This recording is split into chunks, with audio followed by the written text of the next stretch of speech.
మనుషులు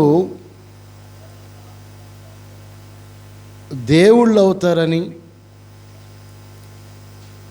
దేవుడు ఆత్మ మనలో ఉన్నది కాబట్టి మనిషే దేవుడని కొంతమంది మాట్లాడుతూ ఉన్నారు. కొన్ని ధ్యాన ప్రక్రియల ద్వారా ధ్యానం చేసి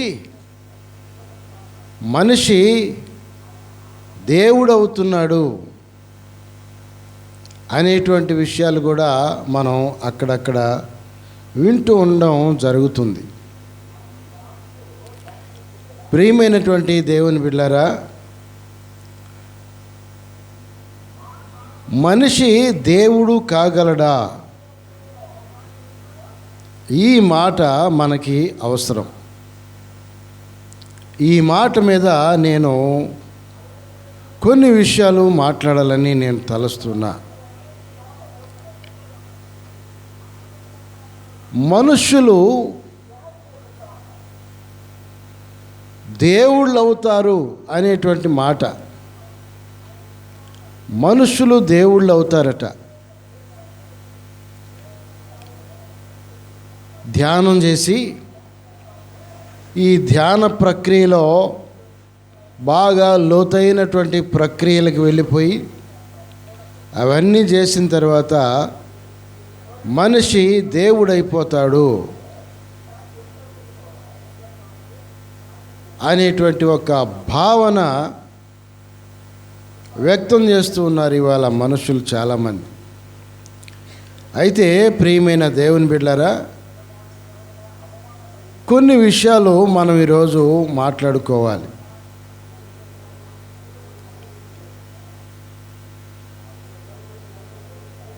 మనుషులు మనుషులను సృష్టిస్తున్నారా, లేక మనుషులను దేవుడు సృష్టిస్తున్నాడా? ఇది మనకి ఎంతైనా అవసరం. మనుషులు ఎవరి చేత సృష్టించబడుతున్నారు? మనుషులు దేవుణ్ణి సృష్టిస్తున్నారా, లేకపోతే దేవుడు మనుషులను సృష్టిస్తున్నాడా? ఇది మనం ముఖ్యంగా తెలుసుకోవాలి. బైబిల్ గ్రంథంలో నుంచి కూడా కొన్ని మాటలు మనం చూస్తే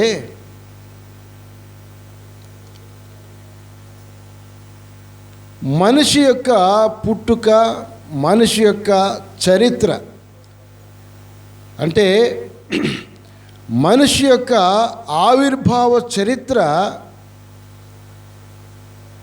సంక్షిప్తంగా బైబిల్లో నిక్షిప్తమై ఉంది. దాన్ని మనం తెలుసుకుంటున్నాం. మనిషి ఎలా పుట్టాడు, మనిషి యొక్క పుట్టు పూర్వోత్తరాలు ఏంటి అనేది మనం తెలుసుకుంటే, ప్రియమైన దేవుని బిడ్డలారా,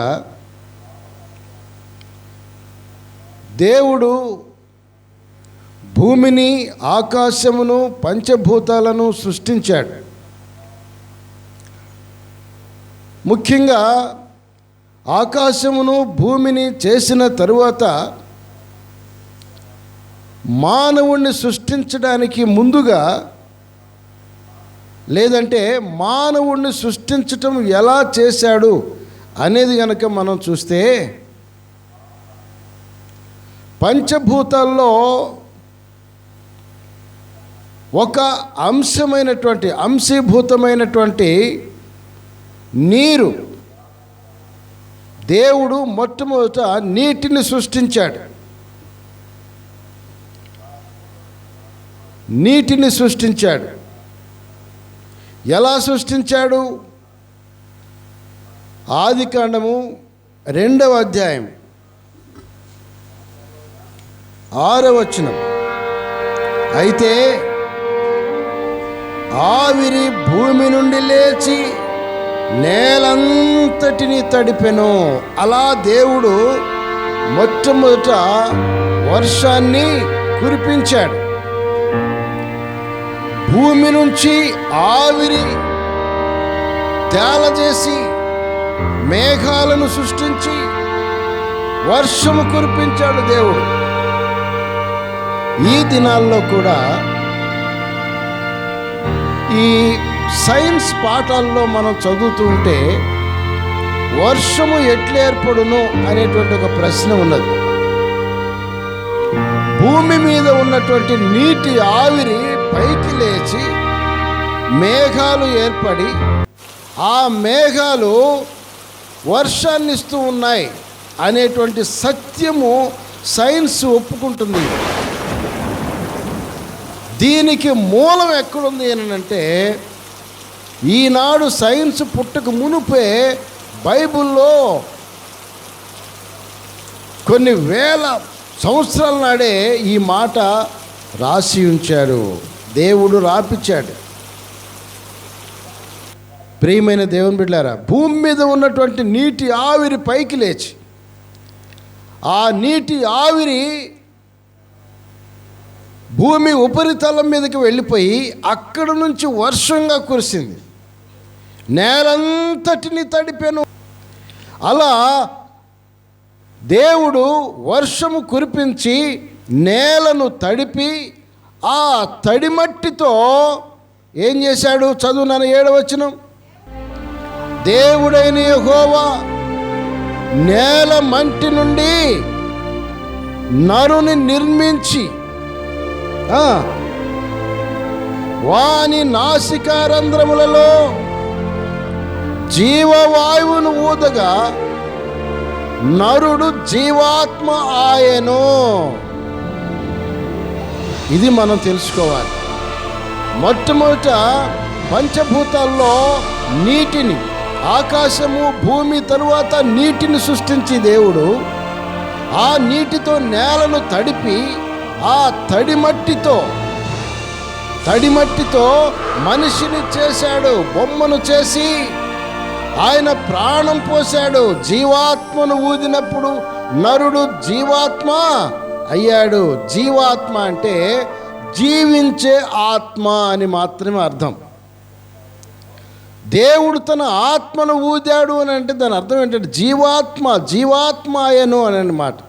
జీవించే ఆత్మ, జీవింపచేసేటువంటి ఆత్మ మాత్రమే మన శరీరంలో దేవుడు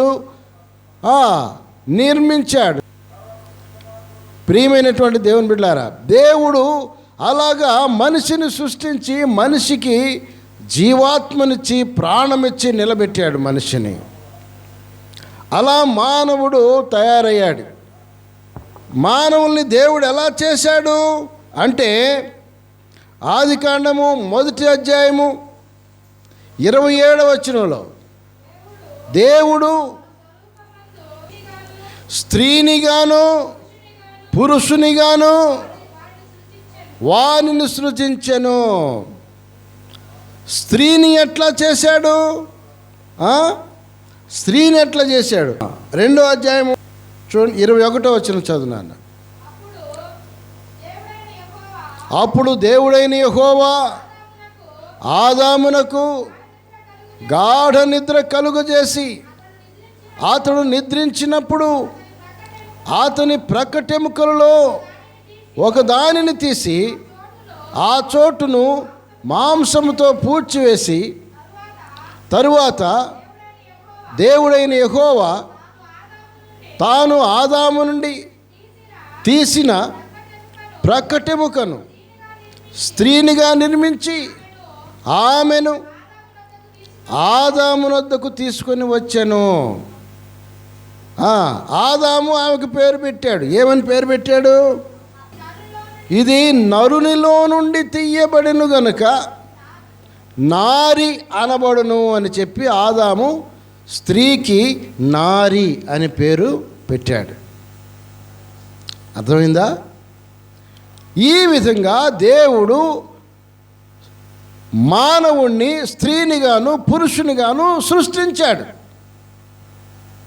ఇది మానవుడి యొక్క ఆవిర్భావ చరిత్ర వృత్తాంతం. దేవుని చేత సృష్టించబడినటువంటి ఈ మనిషి ధ్యానం చేసి ధ్యాన ప్రక్రియ వల్ల మనిషి దేవుడు అవుతాడు అన్నాడు. దయచేసి ఈ మాటలు చాలా జాగ్రత్తగా వినాలి.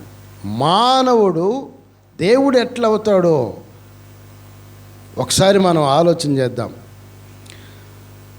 ఓసారి యేసు ప్రభు యొక్క అపోస్తలులు, అంటే ఆయన ప్రత్యక్షంగా కానీ పరోక్షంగా కానీ ఆయన శిష్యగణం, యేసుక్రీస్తు యొక్క శిష్యులు అన్నమాట. వీళ్ళని అపోస్తలులు అంటారు. ఈ అపోస్తలులకి ఉన్నటువంటి గొప్ప లక్షణం ఏంటంటే దేవుడు వాళ్ళకి ఒక అద్భుతాలను చేసేటువంటి శక్తిని ఇస్తాడు. అద్భుతాలు చేయగలరు వాళ్ళు. దేవుడు యేసుక్రీస్తు ఈ లోకంలో చేసినటువంటి గొప్ప అద్భుత కార్యాలు లాంటివి, అంతకంటే గొప్పవి కూడా యేసుక్రీస్తు యొక్క శిష్యులు అపోస్తలులు చేసినట్టుగా మనం బైబిల్లో చూస్తూ ఉంటాం. అది దేవుని ఆత్మ. దేవుని ఆత్మను వాళ్ళకి దేవుడిచ్చినప్పుడు వాళ్ళు దేవుడు ఆత్మను పొందుకున్న వారై అద్భుత కార్యాలు చేసి దేవుణ్ణి మహిమపరిచేవాళ్ళు. అయితే దేవుణ్ణి మహిమపరిచేటువంటి స్థితి అపోస్తలులకి ఉండేదన్నమాట. వాళ్ళు చేసినటువంటి అద్భుత కార్యాలు మహత్తరమైనటువంటి అద్భుత కార్యాలు చేశారు వాళ్ళు. ఎవరి ద్వారా? దేవుని ఆత్మ ద్వారా, దేవుని ద్వారా, యేసుక్రీస్తు ద్వారా ఈ కార్యములు వాళ్ళు చేశారు. ప్రియ దేవుని బిడ్డలారా, మన పూర్వీకులు కూడా చాలామంది తపస్సు చేసి పరమాత్మను గూర్చి తపస్సు చేసి పరమాత్మ అనుగ్రహించినటువంటి ఆ మహత్తరమైనటువంటి శక్తితో అనేక అద్భుతాలు చేశారు ఋషులు చాలామంది. కానీ ఆ ఋషులు ఎప్పుడు కూడా మేమే దేవుళ్ళు అని చెప్పలా. ఏ ఋషి కూడా నేనే దేవుణ్ణి అని చెప్పినటువంటి దాఖలాలు లేవు చరిత్రలో చూసినప్పుడు. అలాగే అపోస్తలులు కూడా ఎన్నో అద్భుత కార్యాలు పరమాత్మ యొక్క ఆత్మశక్తితో చేశారు. కానీ వాళ్ళు కూడా ఎప్పుడూ మేము దేవుళ్ళం అని చెప్పేసి చెప్పుకోలేదు. ఒక చిన్న ఉదాహరణ మనం బైబిల్ గ్రంథంలో చూద్దాం. చూడండి ప్రియ దేవుని బిడ్డలారా, అపోస్తలులు చేసినటువంటి గొప్ప కార్యం చాలా చేశారు. బట్ వాటిల్లో ఒక విశేషమైనటువంటి సంగతి మీకు నేను ఇవాళ తెలియచేస్తాను. చూడండి, అపోస్తలుల కార్యముల గ్రంథము 14వ అధ్యాయము 7 నుంచి 20 వచనాలు మనం చదివితే క్లియర్గా అక్కడ ఒక చరిత్ర ఉంది. అక్కడ చరిత్ర జరిగినటువంటి ఒక గొప్ప చరిత్ర ఉంది. అక్కడ ఒక లుస్త్రా అనేటువంటి గ్రామానికి వెళ్ళారు సువార్త ప్రకటించడానికి. ఎవరెవరు? పౌలు, బర్నబా అనేటువంటి వాళ్ళిద్దరు. వాళ్ళు ఆ లుస్త్రా అనేటువంటి గ్రామానికి వెళ్ళి సువార్తను ప్రకటన చేస్తూ ఉన్నారు. అక్కడ జరిగినటువంటి సంగతి మనం బాగా క్లియర్గా చూద్దాం. చదువునానా? లుస్త్రా అనేటువంటి గ్రామంలో బలహీన పాదములు గల ఒకడు ఉండెను. అతడు పుట్టినది మొదలుకొని కుంటివాడై ఎన్నడూను నడవలేక కూర్చుండి ఉండువాడు. అతడు పౌలు మాట్లాడుట వినెను. పౌలు అతని వైపు తేరి చూచి స్వస్థత పొందుటకు అతనికి విశ్వాసముండెనని గ్రహించి నీ పాదములు మోపి సరిగ్గా నిలువమని బిగ్గరగా చెప్పినప్పుడు అతడు గంతులు వేసి నడవసాగెను. చాలు. ఇక్కడ జరిగినటువంటి గొప్ప సంగతి, లుస్త్రా అనేటువంటి గ్రామంలో పుట్టినది మొదలుకొని బలహీన పాదాలు కలిగినవాడు, అంటే అతడు కుంటివాడు, నడవలేడు. పుట్టింది మొదలుకొని ఎప్పుడు నడిచినవాడు కాదు, పుట్టుకతోటి కుంటివాడు అన్నమాట. అతడు పౌలు చెప్తున్నటువంటి మాటలు వింటూ ఉన్నాడు. అలా వింటూ ఉన్నప్పుడు అతనిలో ఒక విశ్వాసం కలిగింది, దేవుడు నన్ను కూడా స్వస్థపరుస్తాడు అనేటువంటి మాట. ఎప్పుడైతే అతని హృదయంలో ఈ మాట అనుకున్నాడో వెంటనే పౌలు గారు దాన్ని గ్రహించాడు. ఆత్మశక్తితో గ్రహించి ఆయన ఏం చేశాడంటే, ఇతనిలో పడాలనేటువంటి ఆశ ఉన్నది అని గ్రహించి అతను స్వస్థపరిచాడు. వెంటనే వాడికి కాళ్ళు వచ్చి గంతులు వేస్తూ నడవసాగాడు. ఇది జరిగింది. అయితే అక్కడ ఇంతకంటే జరిగినటువంటి విషయం ఇంకొకటి ఉంది అక్కడ. చూడండి, తర్వాత అక్కడ జనసమూహంలో పౌలు చేసిన దాన్ని చూచి లుకయోనియా భాషలో ఏమనుకుంటున్నారు అంటే, దేవతలు మనుష్య రూపము దాల్చి మన యొద్దకు దిగి వచ్చి ఉన్నారని కేకలు వేశారు. చూడండి, అబ్బో ఇంత గొప్ప కార్యం మానవులైతే ఎవరూ చేయలేరు, దేవతలే మనుషుల రూపంలో వచ్చారు నాయనా, వీళ్ళే దేవతలు వీళ్ళు అని చెప్పేసి కేకలు వేస్తూ ఏం చేశారు, బర్నబాకేమో ద్యుపతి అనేటువంటి పేరు పెట్టారు. ద్యుపతి అంటే బృహస్పతి మన తెలుగులో. తర్వాత పౌలు ముఖ్య ప్రసంగికుడు కాబట్టి అతనికి హెర్మే అని పేరు పెట్టారు. హెర్మే అంటే బుద్ధుడు అంటాం మనం ఇక్కడ మన భాషలో. అని పేర్లు పెట్టి వాళ్ళు కేకలు వేస్తూ ఉన్నారు. దేవతలు వచ్చారు రా, దేవతలు అని కేకలేస్తున్నారు వీళ్ళని. ఆ పట్టణానికి ఎదురుగా ఒక గుడి ఉన్నది. ఏం గుడి అది? ద్యుపతి ఆలయం. ఈ ద్యుపతి ఆలయం యొక్క పూజారి ఏం చేశాడంటే, ఎడ్లెందుకు బలి ఇవ్వడానికి. ఎవరికి బలి ఇవ్వడానికి? ఇదిగో దేవతలు అంటున్నా వీళ్ళు దేవతలు అని చెప్పేసి పౌలు బర్నబాలకి బలి చేయటానికి వస్తున్నారు వాళ్ళు, ఎడ్లు తీసుకొని.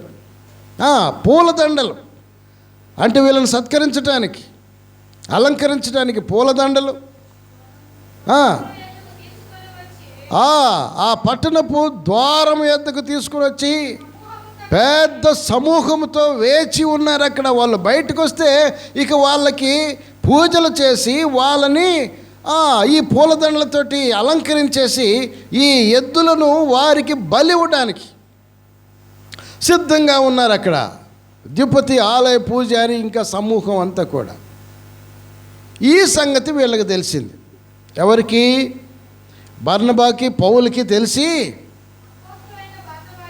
అపోస్తుడైన బర్నబాయు, పౌలును ఈ సంగతి విని తమ వస్త్రములను చింపుకొని సమూహములోనికి చొరబడి, అయ్యలారా ఎందుకు ఇలాగు చేయుచున్నారు? మేము కూడా మీ వంటి స్వభావం కలిగినటువంటి వాళ్ళమే, నరులమే మేము కూడా. మీరు ఈ వ్యర్థమైనటువంటి వాటిని విడిచిపెట్టి ఆకాశమును, భూమిని, సముద్రమును, వాటిలో ఉండే సమస్తమును సృజించిన జీవము గల దేవుని వైపు తిరగాలని మీకు మేము సువార్త ప్రకటిస్తున్నామయ్యా. అంతేగాని మేము దేవుళ్ళం కాదు, మాకు ఇవన్నీ వద్దు అని చెప్పేసి మొండికి పడి వాళ్ళలో నుంచి ఆ బలి ఇవ్వకుండా ఆపటానికి వాళ్ళ శక్తి వంచన లేకుండా గుడ్డలన్నీ కూడా చింపుకొని పిచ్చి వాళ్ళగా ప్రవర్తించేసి వాళ్ళు ఆ బలి ఇవ్వకుండా ఆపుకున్నారు. వాళ్ళు ఆపేసేసారు.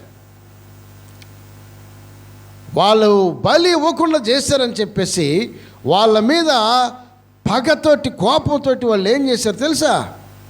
పౌలు మీద రాళ్ళు రువ్వారు. ఆ రాళ్ళు రువ్వి ఇక చచ్చాడులే పదండి అని చెప్పేసి వెళ్ళిపోయారు. అప్పుడు పౌలు బర్నబాల యొక్క శిష్యులు వచ్చి ఆయన దేశపోయి రక్షించుకున్నారు. ప్రియ దేవుని బిడ్డలారా, చూసారా?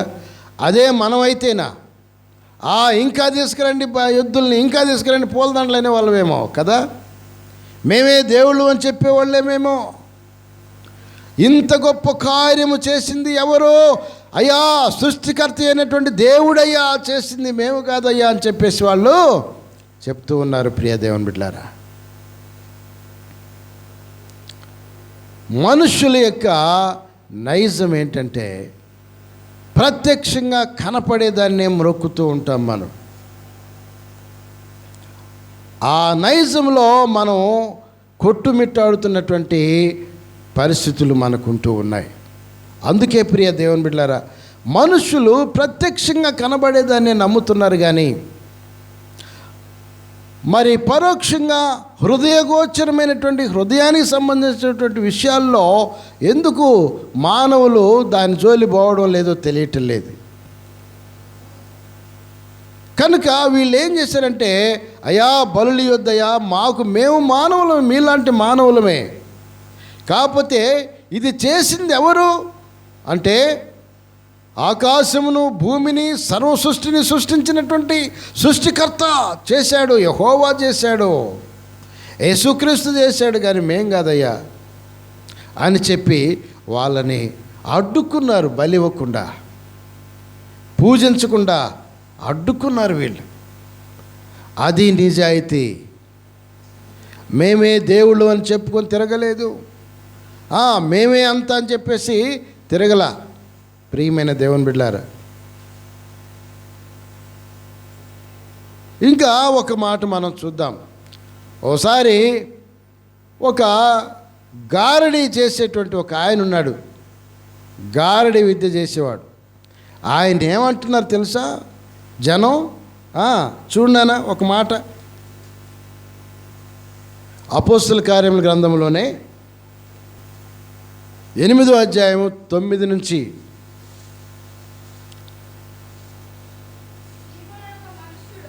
సీమోన్ అనేటువంటి ఒక మనుష్యుడు ఉన్నాడు.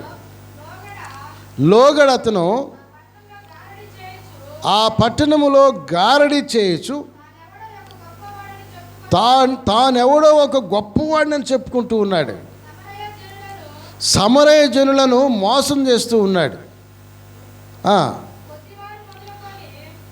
అక్కడ మనుషులు ఆ వ్యక్తిని ఏమనుకుంటున్నారు తెలుసా? కొద్దివారు మొదలుకొని గొప్పవాని వరకు అందరూ కూడా దేవుని మహాశక్తి అనబడిన వాడు, దేవుని మహాశక్తి అనబడిన వాడు ఇతడే అని చెప్పుకుంటూ ఉన్నారు. వాళ్ళంతా ఆయన యందు లక్ష్యం ఉంచారు, ఆయన యందు గురి ఉంచారు, ఆయన యందు భక్తి ఉంచారు. ప్రియమైన దేవుని బిడ్డలారా, ఒక గారడీ విద్య చేసుకునేటువంటి వాడు, ఆ గారడీ విద్య చేసేటువంటి వాడిని దేవుని మహాశక్తి అంటున్నారు, ఆయనే దేవుడు అంటున్నారు, ఆయనే దేవతను అంటున్నారు, ఆయనే దేవత అంటున్నారు జనాలు. అలాంటి జనాంగం ఉన్న రోజులు ప్రియ దేవుని బిడ్డలారా. ఈనాటికి కూడా అదే స్వభావం కలిగినటువంటి మనుషులు ఎక్కువగా లోకములో ఉంటూనే ఉన్నారు. ఈ గారడీ సీమోన్ ఏం చేశాడంటే, అతను తరువాత ఈ ఫిలిప్పు వాక్యం చెప్తూ ఉంటే ఆ వాక్యం విని నమ్మి బాప్తిసం కూడా పొందుకున్నాడు. ఆ తరువాత ఆయన దేవుని విధానాల్లో నడిచాడు. సరే, ఇంకొక గారడీ వాడు ఉన్నాడు, చూద్దాం అతని సంగతి ఎక్కడో. అపోస్తల కార్యముల గ్రంథము 13వ అధ్యాయంలో మరొక గారడీ వాడు ఉన్నాడు. ఆ గారడీ వాడి గురించి కొన్ని మాటలు మనం చదువుకుందాం. చదువునా 13వ అధ్యాయము 6వ వచనం నుంచి. వారు పాఫు అనేటువంటి ఆ దీవికి వచ్చి వాళ్ళు సువార్త ప్రకటిస్తున్నారు.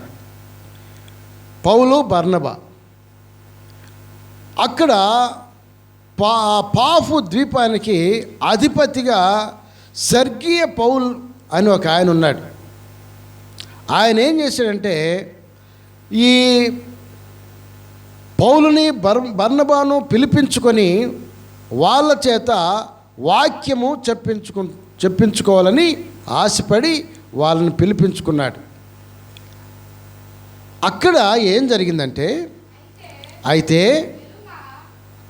అక్కడ ఒక మాట చెప్తాను మీకు. అక్కడ బరయేసు అని ఒక ఎలుమ ఉన్నాడు. ఎలుమ అంటే అంటే అర్థం ఏంటంటే, ఎలుమ అంటే గారడివాడు అని అర్థం. బరయేసు అనేటువంటి గారడివాడు ఉన్నాడు అక్కడ.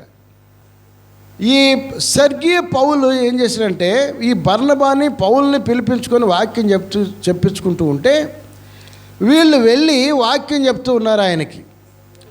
ఈ ఎలుమ ఏం చేస్తున్నాడు ఇప్పుడు చదవండి. అయితే ఎలుమ ఆ అధిపతిని విశ్వాసము నుండి తొలగింపవలనని యత్నము చేసి వారిని ఎదిరిస్తూ ఉన్నాడు, యత్నం చేస్తున్నాడు. వీళ్ళు వాక్యం చెప్తూ ఉంటే ఆయన వాక్యం విననీయకుండా ఎదురు ప్రశ్నలు వేయటం, ఎదురువాదం ఆడటం, ఇలాగా వాళ్ళని బాగా హింసిస్తూ ఉన్నాడు. అప్పుడు పౌలుకి ఆలోచన వచ్చింది. పౌలు దేవుని మీద ఆధారపడ్డాడు. చదువునన్న తర్వాత, అందుకు పౌలు అనబడినటువంటి సౌలు పరిశుద్ధాత్మతో నిండినవాడై అతని తేరి చూచి సమస్త కపటముతోనూ సమస్త దుర్మార్గముతోనూ నిండినవాడా, అపవాది కుమారుడా, సమస్త నీతికి విరోధి, నీవు ప్రభు యొక్క తిన్నని మార్గములు చెడగొట్టుట మానవా, ఇదిగో ప్రభువు తన చేయి నీ మీద ఎత్తి ఉన్నాడు. నీవు కొంతకాలము గుడ్డివాడవై సూర్యుని చూడకుందువని చెప్పాను.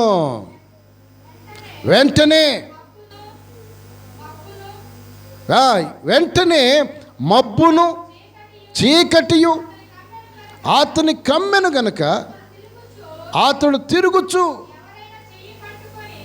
ఎవడైనా చెయ్యి పట్టుకొని నడిపింతురా అని వెతుకుచుండెను. అంతటా ఆ అధిపతి జరిగిన దానిని చూచి ప్రభువు బోధకు ఆశ్చర్యపడి విశ్వసించెను. చప్పట్లు కొడదాం గట్టి ఒకసారి. Praise the lord. దేవునికి స్తోత్రం. చూడండి ప్రియ దేవుని బిడ్డలారా, ఎంత గొప్ప సంగతి చూడండి. గారడివాడు ప్రజలను మోసం చేసి ప్రజలు అతను ఏమనుకుంటారంటే పెద్ద దేవుడు, దేవత అనుకుంటున్నారు. ఆయన్ని కూడా బరయేసు అనేటువంటి గారడివాడిని దేవుడు అనుకుంటున్నారు వాళ్ళు జనాలు. కానీ దేవుడు ఏం చేశాడు తెలుసా? దేవుడు ఏం చేశాడు? బరయేసుని ఏం చేశాడు? ఎలుమని గుడ్డివాణ్ణి చేశాడు. మానవుడు అతిశయించకూడదు ప్రియ దేవుని బిడ్డ. మానవుడు నేనే దేవుని అనకూడదు. మానవుడు దేవుడు అవుతాడని భ్రమపడకూడదు. ఒకసారి మనము ఇంకొక విషయాన్ని చూద్దాం. ఇక్కడ యెహెజ్కేలు గ్రంథము 28వ అధ్యాయం మొదటి నుంచి కనుక చూస్తే, మరియు యెహోవా వాక్కు నాకు ప్రత్యక్షమై ఈలాగు సెలవిచ్చెను, నరపుత్రుడా, తూరు అధిపతులతో ఈలాగు ప్రకటింపము. తూరు అధిపతి ఏ కండిషన్లో ఉన్నాడనంటే తనే దేవుణ్ణి అనుకుంటున్నాడు. తానే దేవుణ్ణని విర్రవీగుతున్నటువంటి సందర్భంలో దేవుడు ఆ తూరు అధిపతితో మాట్లాడుతున్నాడు. తూరు అంటే దేశం, తూరు దేశం అన్నమాట.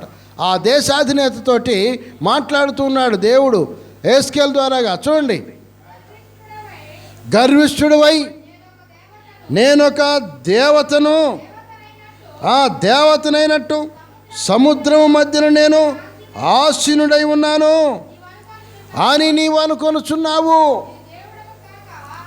నీవు దేవుడవుగాక మానవుడివై ఉండియు దేవునికి తగినంత అభిప్రాయం కలిగి ఉన్నావు. చాలు, దేవునితో సమానమైనటువంటి అభిప్రాయం కలిగి ఉన్నావు. నేనే దేవుడిని అంటున్నావంటే ఏమనుకోవాలా? నేనే దేవుణ్ణి అనుకుంటున్నావు నీవు. దేవునికి తగినంత అభిప్రాయం నీలో ఉన్నది. 6వ వచనంలో దేవునికి తగినంత అభిప్రాయం కలిగి ఉన్నవాడా ఆలకించుము. 7వ వచనం, నేను పరదేశులను అన్యజనులలో క్రూరులను నీ మీదికి రప్పించుచున్నాను. వారు నీ జ్ఞాన శోభను చెరుపుటకై తమ ఖడ్గములను వరదీసి నీ సౌందర్యమును నీచపరుతురు. నిన్ను పాతాళంలో పడవేతురు. సముద్రంలో మునిగి చచ్చిన వారి వలనే నీవు చత్తువు. నేను దేవుడినని నిన్ను చంపువాని ఎదుట నీవు చెప్పుదువా? నిన్ను చంపువాని చేతిలో నీవు మానవుడివే కానీ దేవుడవు కాదు కదా. చూసారా ప్రియమైనటువంటి దేవుని బిడ్డలారా, ఎంత శ్రేష్టమైనటువంటి మాటలు దేవుడు సెలవిస్తున్నాడో. ఇంకా చూడండి, 18వ వచనంలో చూద్దాం. 18 నుంచి, నీవు అన్యాయముగా వర్తకము జరిగించి కలుగజేసుకొనిన విస్తార దోషముల చేత నీవు నీ పరిశుద్ధ స్థలములను చెరుపుకొంటివి. కనుక నీలో నుండి నేను అగ్ని పుట్టించెదను, అది నిన్ను కాల్చివేయను. జనులందరూ చూచుచుండగా దేశము మీద నిన్ను బూడిదగా చేసేదను. జనులలో నిన్ను ఎరిగిన వారందరూ నిన్ను గూర్చి ఆశ్చర్యపడుదురు. నీవు బొత్తిగా నాశనమై భీతికి కారణముగా ఉందువు. గట్టిగా చప్పట్లు కొడదాం ప్రియ దేవుని బిడ్డలారా. చూడండి, మానవుడు దేవుడని విర్రవేగకూడదు. తపస్సు చేసినా, ధ్యానం చేసినా, ప్రార్థన చేసినా దేవుని యొక్క శక్తి మనకి వస్తుంది. దేవుడు మన ద్వారా ఆయనను మహిమపరుచుకోవడం కోసం మన ద్వారా కొన్ని కార్యములు జరిగిస్తూ ఉంటాడు. ఆ పరమాత్ముడు యెహోవా దేవుడు, యేసుక్రీస్తు పరిశుద్ధాత్మ దేవుడు, ఆయన కొన్ని కార్యములు మన చేత జరిగిస్తూ ఉంటాడు. కారణం, ప్రజలలో దేవుని ఉనికి నిలబెట్టడం కోసం, ప్రజలు దేవుడు ఉన్నాడని తెలుసుకోవడం కోసం మానవులకు దేవుని శక్తినిచ్చి దేవుని కార్యములు చేస్తూ ఉంటాడు మానవుల ద్వారాగా. అంత మాత్రం చేత మానవుడే దేవుడని, మానవుడు దేవుడని ఇంకొక మానవుడిని పూజించకూడదు. మానవుడు దేవుడునని చెప్పుకోకూడదు. మానవుడే, దేవుడు దేవుడే. దేవుని ఎదిరించి మానవుడు బ్రతకలేడు. దేవుని ఉగ్రత వచ్చిందంటే మానవుడు తట్టుకోలేడు. ప్రియమైనటువంటి దేవుని బిడ్డలారా, దేవుని కార్యములు చేసి దేవుని శక్తితో మహత్తరమైనటువంటి కార్యాలు చేసినటువంటి దైవజనులు సైతము, అయ్యా మేము కాదు నాయనా చేసింది, దేవుడు చేశాడయ్యా, సృష్టికర్త చేశాడయ్యా, యెహోవా దేవుడు చేశాడు, యేసు ప్రభు చేశాడని వాళ్ళు గట్టిగా చెప్తూ ఉంటే ఆక్రోశం పట్టలేక వాళ్ళని రాళ్లతో రువ్వి కొట్టి చంపారండి జనాంగం. ప్రియమైన దేవుని బిడ్డలారా, దేవుడు పౌలును బ్రతికించాడు, లేకపోతే ఆ రాళ్ళు దెబ్బకి ఆయన చచ్చిపోయి ఉండేవాడే. కనుక మనుషుల యొక్క మూర్ఖత్వము ఏ స్థాయిలో ఉంటుందో మనం ఆలోచన చేసుకోవాలి. కాబట్టి ప్రియమైనటువంటి దేవుని బిడ్డలారా, ఈ మానవుడు ఎన్నటికీ కూడా దేవుడు కాడు, దేవుడు కాలేడు. కాగలడా? మానవుడు దేవుడు కాగలడా? నెవర్, నెవర్, ఎన్నటికీ కాలేడు. దేవుని ఆత్మచేత దేవుని కార్యములు జరిగించవచ్చు కానీ, చెయ్యవచ్చు కానీ దేవుడు కాదు. కాబట్టి మనుషులు అజ్ఞాన హృదయముతో అజ్ఞానులై సాటి మనిషికి మొక్కకూడదు. కాబట్టి మనిషిని మనిషి పూజించకూడదు. మనిషి ఇంకొక మనిషి యొక్క పాదాలకు నమస్కారం కూడా పెట్టకూడదు. అపోస్తలుడైన పేతురు గారు ఆ కొర్నేలు ఇంటికి వచ్చినప్పుడు, అయ్యా నీవు నా ఇంటికి వచ్చినందుకు నేను ధన్యుణ్ణయ్య అని చెప్పేసి ఆయన అపోస్తలుడైనటువంటి పేతురు పాదాల మీద పడి వందనం చేసినప్పుడు పేతురు ఏమన్నాడు తెలుసా? అయ్యయ్యా అటు చేయబాకయ్యా, నేను కూడా నీ వంటి మానవుణ్ణే, నా పాదాలకు నువ్వు మొక్కకూడదయ్యా అని చెప్పేసి ఆయన లేపి నిలబెట్టాడు. అలాగే పద్మాస్ ద్వీపంలో యోహాను దర్శనము చూస్తూ ఆయనకు అన్నీ బోధిస్తున్నటువంటి ఆ దేవదూత యొక్క పాదాల ముందు ఆయన సాగిలపడి మొక్కినప్పుడు, అయ్యా నీవు నా పాదాలకు మొక్కొద్దు, నేను కూడా నీ వంటి అపోస్తలుల వంటి మరి దైవజనుల వంటి ప్రవక్తల వంటి ఆ దేవుని సేవకుణ్ణే, మనం అందరం ఒకటే, కాబట్టి నీవు దేవునికి మాత్రమే నమస్కరించము అని చెప్పాడు. కాబట్టి ప్రియ దేవుని బిడ్డలారా, మనము నమస్కరించవలసినటువంటిది దేవునికే, మనల్ని సృష్టించినటువంటి సృష్టికర్తకే మనము లోబడి ఉండాలి. మనల్ని సృష్టించినటువంటి సృష్టికర్తే మనకు దేవుడై ఉండాలి. అంతే తప్ప మనిషికి దేవుడు కాదు. ఒక మనిషి ఇంకొక మనిషి చేత పూజింపబడకూడదు. పూజించండి అని చెప్పేసి కాళ్ళు బారదాపి కూర్చోకూడదు. ప్రియ దేవుని బిడ్డలారా, చాలా తప్పు.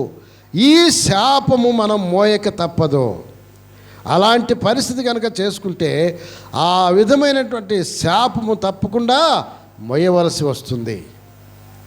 కనుక దేవునికి చెందవలసినటువంటి గౌరవము, దేవునికి చెందవలసినటువంటి సమస్తము కూడా దేవుడికే చెందాలి, దేవుడికే నమస్కరించాలి, దేవుణ్ణి మనము పూజించాలి తప్ప మనుష్యుడు ఎన్నడూ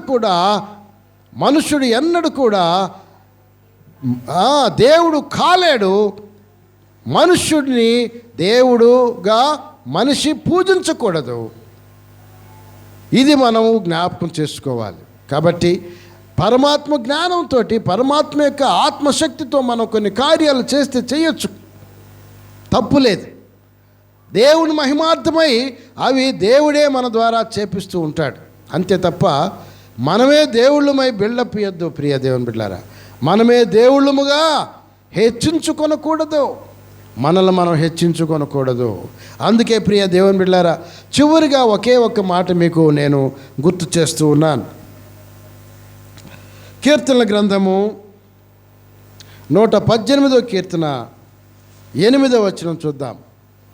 కీర్తనల గ్రంథము 118వ కీర్తన 8వ వచనం. మనుష్యులను నమ్ముకొనుట కంటే యెహోవాను ఆశ్రయించుట మేలు. రాజులను నమ్ముకొనుట కంటే యెహోవాను ఆశ్రయించుట మేలు కదా. కాబట్టి ఈ గొప్ప వాక్యాన్ని మీ హృదయాల్లో భద్రపరచుకొని ఈ వాక్యానుసారంగా దేవుని యందు భయభక్తులు కలిగి దేవుణ్ణి దేవుడుగానే ఆరాధిస్తూ పూజిస్తూ ఉండాలని, మనుషులను వ్యర్థంగా ఆరాధించొద్దని, మనుషులను ఆశ్రయించొద్దని వాక్యం ద్వారా మీకు తెలియచేస్తూ హెచ్చరిక చేస్తూ ముగిస్తూ ఉన్నాను. దేవుడి మాటలు దీవించునుగాక. Amen, amen, amen.